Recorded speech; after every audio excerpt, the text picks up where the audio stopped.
Ecclesiastes chapter 3 verse 11. He has made everything beautiful in its time.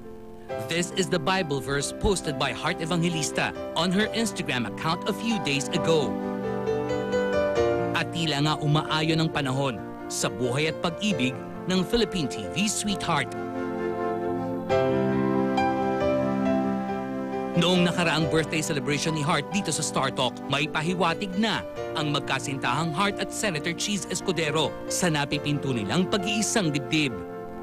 Yeah. I'm the last one. You'll make sure. Right? I'm sure. Better be. Siya You answer the magpaliwanag. question. Sige, sagot niyo po. Di ba ganun naman palagi yan? Men always want to be the last.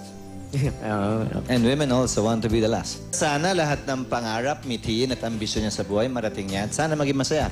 Yung magiging pagdiriwang niya ng birthday niya. Huling birthday niya na nasa isang dekada siya. Wow, akala ko huling birthday na single girl siya. Huling birthday mo, single ka. Oo. Yes. Wow. Mga kapuso. Teka ha. Ito I'm muna. very confident, babe. Very Birthday kiss, confident. birthday kiss. Sige na.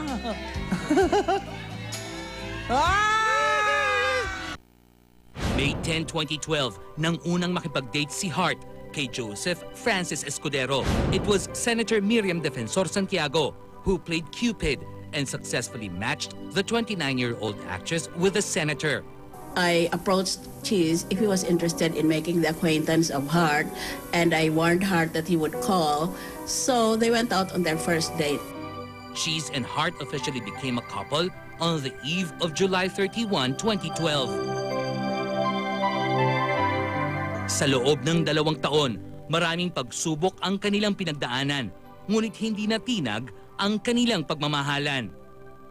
Meron kayong hindi pagkakaunawa sa isa't isa, you work on it because you love each other. So sana nga siya na talaga. June 2014, inaasahan ng lahat na sa Paris magpapropose ang senador sa kanyang kasintahan. Oh, nilaba ko lang naman ako. Super pressure. You know, we're here to enjoy ourselves. And sinabi ko naman sa kaibigan niya ako na more or less of a heads up, no? Para kung magpapropose siya. Hindi naman kailangan sa ibang bansa pa. Pangalawa, iniintay ko pa na maging final yung annulment ko at that time. So, ayokong gawin yun ng hindi pa pinal yun. The moment finally came when Heart least expected it. Ang tanging alam ni Heart ay isang bakasyon lang ang kanilang pakay sa Sorsogon kasama ang kanyang mga kaibigan. Actually, umuwi ako sa Sorsogon for the past month and a half. Naaway na ako ito, ba't ako uwi ng Sorsogon na? Hiningi ko yung tulong ng kapatid niya, si Mitch, para magparating ng mensahe at pagpapaalam sa magulang niya, gayon din para masabi din sa kapatid niya. Ano ba? Bumili ng paputok sa Bulacan. Sa ikatlong gabi nila sa ancestral house ng mga Escudero, doon isinakatuparan ni Cheese ang lahat ng kanyang pinagplanuhan. Sabi ko sa mami ko mga 1 week or 2 weeks before. Hindi nga alam ni Heart na uwi yung mami ko eh. Pinili niyang umuwi na at nandun siya nung panahon yan. Narinig ko na Lady in Red hindi po play at saka may acoustic guitar. Sabi ko, oh my gosh, ito na nga. Feeling ko, ito na yun. Hindi ko kaya. Madilim eh. Madilim yung pupuntahan namin. Yung may maliit na parang gazebo dun sa likod ng bahay nila na madilim, na may mga kandila. Nakikita ko na yung kandila. So sabi ko, sakit-sakit ng tiyan ko. Hindi ako makahinga. So eventually, hinatid nila ako doon. Tapos, ayun na nga, nakita ko yung mga ibang kaibigan. Si Alex. Novi, Rocco, nandun. Oo, nandun si Rocco. Yung mga iba kong non-showbiz friends, nandun din. Grabe pala yung feeling na syempre wala kang alam, di mo pinaghandaan yung talagang out of this world, yung hindi ko ina-expect na mangyayari na. Tapos ayun na nga, nangyayari na. Bago ang pinakahihintay na proposal, isang mensahe mula sa ama ni Heart ang ipinabasa ni Cheese.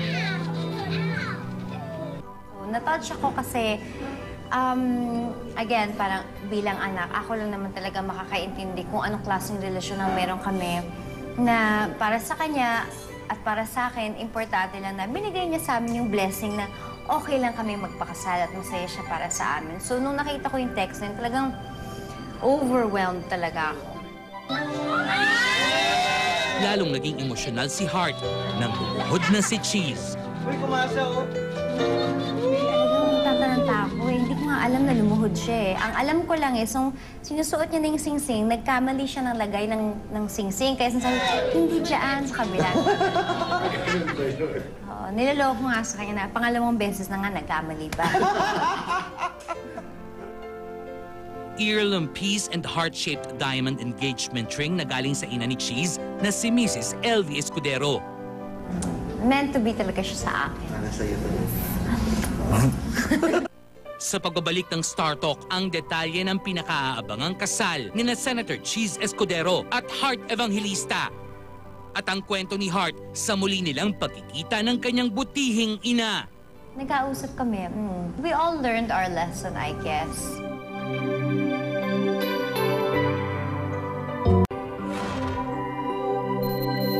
May tamang panahon para sa lahat ng bagay.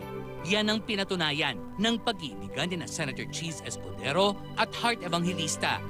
It was indeed the perfect time when Cheese popped the question and the Heart said yes. This is it. Ganon? At yun na rin yung sinabi mo nung nag-yes ka. Yes. Yes. Hindi nga niya maalala Actually, sumagot siya. Hindi ko maalala kung nasagot ko ba o hindi ko nasagot. Kasi tulala ako, pero nasabi ko ata yes 2 times. Yes. Matagal ko nang alam. Siya na Pero talaga. pinahold ko yung paputok, baka mamaya hindi ba sumagot, tapos magpaputok. Kakahiya ko sa kapitbahay. Perfect time. Kasi kung siguro sa Paris to, parang feeling ko lahat na nagsasabi na, sa Paris, sa Paris. So parang hindi... Ikaw, di ba parang... Oo, parang feeling ko baka sa Paris nga. Pero ito kasi hindi ko talaga inaasahan eh. Hindi rin daw inaasahan ni Cheese na mabibigyan siya ng ikalawang pagkakataon sa pag-ibig. Siguro bibihira yung binibigyan ng pagkakataon na makita yung hinahanap niya.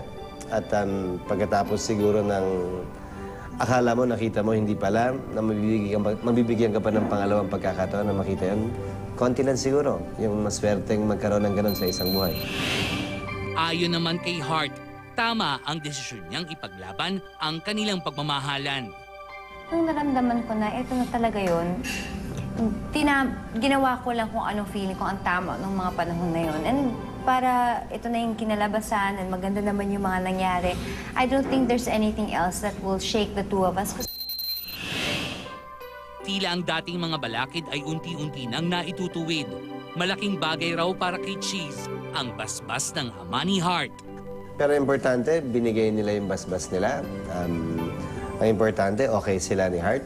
Ang importante, nasa tamang direksyon yung pinupuntahan ng bagay na yan. Unti-unti na rin nakukumpleto ang kaligayahan ni Heart. Kamakailan naman ay nagkita sila ng kanyang butihing ina. Isang larawan ang ipinost ni Heart sa kanyang Instagram account kasama ang kanyang kapatid at ina nitong si Mrs. Cecil Ong Pauco. Okay naman, actually. Eating-eating, may shopping-shopping. May shopping-shopping, eating-eating, ganyan. Pero alaki na rin ang pinagbago niya sa paningin ko. Nag-mellow down din siya. I think... Pati ikaw. Pati ako. So we all learned our lesson, I guess.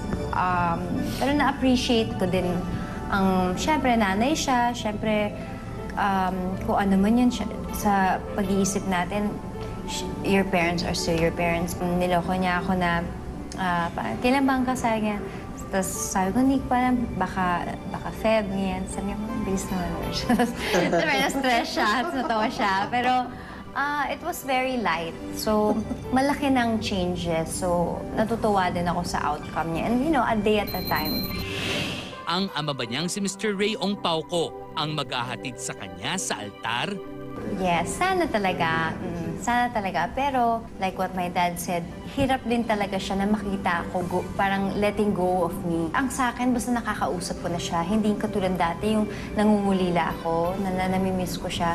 Kung ano man ang maging desisyon niya, kung may hirapan siya, tanggap ko yun basta okay kami. Masaya na ako. Isang mensahe naman ang nais iparating ni Cheese sa pamilya at mga nagmamahal kay Heart. Hindi ko papabayaan, mamahalin at aalagaan ko yung anak, kapatid, pinsan o kaibigan nila. At sisikapin ko, siyempre, na mapaligaya niya ako. Ay, ikaw pala.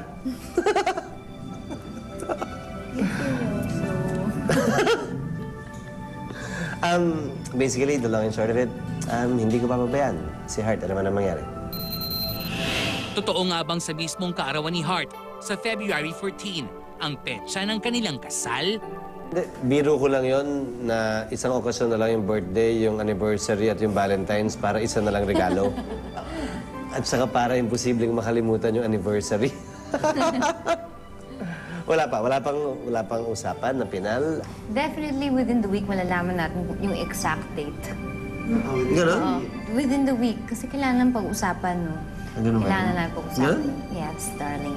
Pero yung ideal namin, gusto namin sana is very intimate, ganyan. Hindi masyadong private. circus? Oo, hindi masyadong magulo. Yung, kumbaga, kami-kami lang muna. After the wedding, plano na rin ba nilang magkaroon ng anak? Hindi pa ako ready. A day at a time. Hindi ako makahinga. Di ba dapat kasunod-sunod na yun? Asawa, finally, diba? So Next I will year. enjoy my happy ending first. Next and year, then kakasal. eventually, magkakaroon kami ng Late baby. next year. Siguro mga 4 years. Okay pa sa'yo yun. May natawa ka sa'yo na. 4 years pa talaga. Mga 3.5. Okay na sa kanya yun. Ako naman yung mga anak eh. Okay na yan, nabibigla naman yan eh. Wag muna. Bakit? Gusto ko muna kasi talagang i-enjoy yung time ko. Gusto ko pala yung mga ganun matutunan na how to take care of your husband bago ako magkaroon ng Magplansya. chance na take care of your baby. Kumusta naman ba ang pakikitungo ni Hart sa dalawang anak ni Cheese? Noong umpisa kailangan ko mag-effort at intindihin ang sitwasyon. But now, naunahan lang pala ako ng takot ko. Wala akong masyado naging problema. Sobrang andali lang tanggapin nila sa buhay ko. And they make also him so happy and they're a big chunk of his heart. So, naging madali rin sa akin na mahalin sila. Taus-puso naman ang pagtanggap ng mga nagmamahal kay Hart sa desisyon nila ni Cheese na lumagay sa tahimik. Months ago, tinawagan ako ni Cheese. Actually, lahat kami. Tapos, sabi niya, you have to be there. Sabi ko, what? Are you gonna do it? Sabi niya, yeah. Oh my God, this is it! Tapos I was jumping na. I was so excited and I was so afraid na madulas ako kay Hart kasi I'm always with Hart eh. So, I was doing my best. Ilang, buwan din niya nagtago kaming lahat. I am very happy over the decision of Hart and Senator Cheese to finally get married. Sa tingin ko, ang kanilang married life will be fruitful and happy and successful. Hi, Hart and Cheese. It's always a cause for celebration when two friends, two very fine people find each other and find happiness together. Congratulations on your engagement. May you live happily ever after. Ngayong nasa ayos at tamang lugar na ang lahat, kaunting panahon na lang ang kanilang hihintayin upang ang mga puso nila ay maging isa na lang. Super dami kong pinagdaanan. I've been through a lot in life and with him around, parang I'm not so afraid of the world anymore. Parang it became safer. Meron akong kakampi, meron akong mahihinga ng tulong. That's a blessing na magkaroon ka ng isang tao sa buhay mo na gano'n, na masasandalan mo and talagang maaasahan mo. So I'm so thankful that I met you and I'm so lucky na I get to marry the man of my dreams. Kasi talagang crush ko siya ever since before. Paghingi lang ng kamay niya, paghingi ng oo niya. Kasi mga ibang bagay, nasabi ko na. Siguro meron kaming habang buhay para sabihin yun sa isa't isa. Para selfie na lang yan at hindi sa camera. Di man ako kasing talino, kasing galing umarte, alam mo yun, kasing galing kumanta, kasing galing magsayaw. Ay, alam mo bumabang. Naisagin niya. Hindi man ako kasing, sana mapunuan ko. Kasi macho na agad. May ganun talaga. May ganun talaga? Mag-usap tayo mamaya. Basta alam ko, nung umuo ka, ako yung big winner. Yeah.